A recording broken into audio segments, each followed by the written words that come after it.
على رسوله الكريم أما بعد فأعوذ بالله من الشيطان الرجيم بسم الله الرحمن الرحيم لن تنالوا البر حتى تنفقوا مما تحبون تم ہرگز نیکی کے اعلیٰ درجے کو نہیں پا سکتے جب تک تم اپنی پسندیدہ چیز اللہ کی راہ میں خرچ نہ کر دو. وقال رسول الله صلى الله عليه وسلم إذا مات الإنسان انقطع عنه عمله إلا من ثلاث صدقة جارية. جب انسان مر جاتا ہے تو اس کا عمل ختم ہو جاتا ہے لیکن تین چیزیں باقی رہتی ہیں، اس میں سے ایک صدقہ جاریہ ہے. محترم صدر پروگرام اور حکم صاحبان، آج میں آپ کے سامنے وقف قانون اور ہمارے دفتر کے عنوان پر کچھ سارے خیال کرنا چاہتی ہوں. حدیث میں صدقہ جاریہ کا تذکرہ کیا گیا ہے اور صدقہ جاریہ کی سب سے واضح عملی شکل وقف ہے.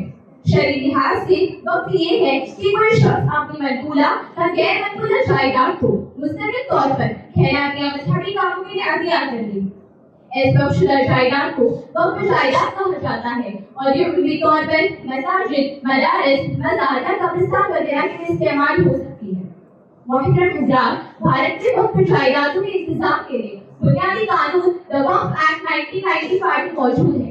اس قانون کے تحت ریاستی وقف بورڈ بنائے گئے ہیں جو وقف املاک کی نگرانی اور انتظام کرتے ہیں.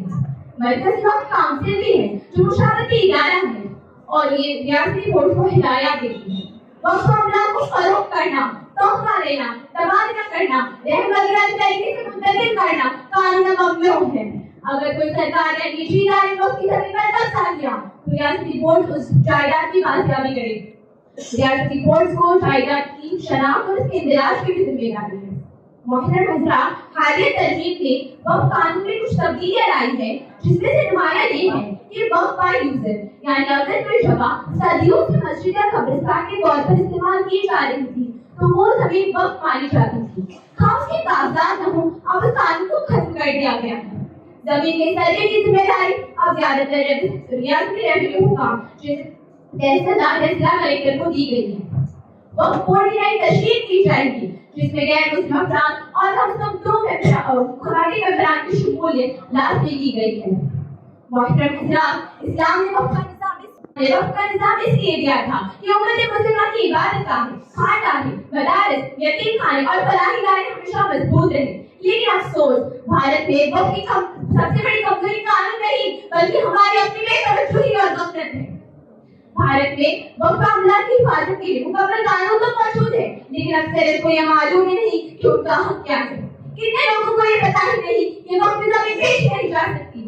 بھارت میں آج لاکھوں ایکڑ وقف زمین موجود ہے مگر اس کا بڑا حصہ آج قبضوں میں پڑا ہے، تنازعات میں الجھا ہے، کاغذی ریکارڈ غائب ہے. کیا یہ سب دشمنی کیا ہے؟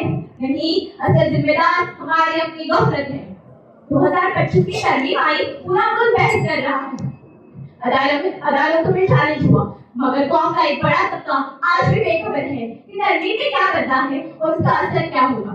جو چیز آپ سنبھال نہیں سکتے دنیا اسے جینے کے لیے تیار رہتی ہے. شریعت کہتی ہے وقف اللہ کا مال ہے اور اس میں خیانت جہنم کا راستہ. ملکی قانون کہتا ہے وقف بورڈ کو زمین پر قبضے کی رپورٹ کرے، ٹریبیونل میں مقدمے لے کر جائے. لیکن اگر ہم نہ شریعت کی سنیں اور نہ ملکی قانون کی تو نقصان ہمارا ہی ہوگا. محترم حضرات، ہمارے دفتر کی واضح مثال آپ کے سامنے پیش کر کے اپنی بات ختم کرنا چاہتی ہوں. حکومت نے امید پورٹل پر وقف املاک کے دستاویزات آن لائن اپلوڈ کرنے کے لیے کہی تھی جس کی آخری تاریخ 5 دسمبر تھی جو بھی بڑھا دی گئی ہے. ممبئی شہر مضافات کی 1035 املاک میں سے 20 نومبر تک محض 250 املاک کا ہی رجسٹریشن ہو سکا تھا. یہ ہمارے دفتر نہیں تو اور کیا ہے. محترم حضرات، وقت ظاہر ہوا تو ہماری عبادت گاہ، ہمارے خاندان، ہماری قبریں، ہماری تاریخ سب کمزور ہو جائیں گے. قانون بنایا جا سکتا ہے، تبدیل بھی ہو سکتا ہے مگر قوم کی غفلت اگر باقی رہی تو قانون ہمیں نہیں بچا سکتا.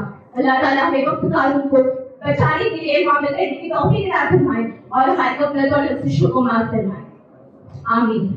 میں اپنی فرض کی چھوٹیاں چڑھنے کو تھی تیار، میں اپنی فرض کی چھوٹیاں چڑھنے کو تھی تیار. غفلت میں راہ لوٹی اور قدم تھم گئے. وآخر دعوانا الحمد للہ رب العالمین.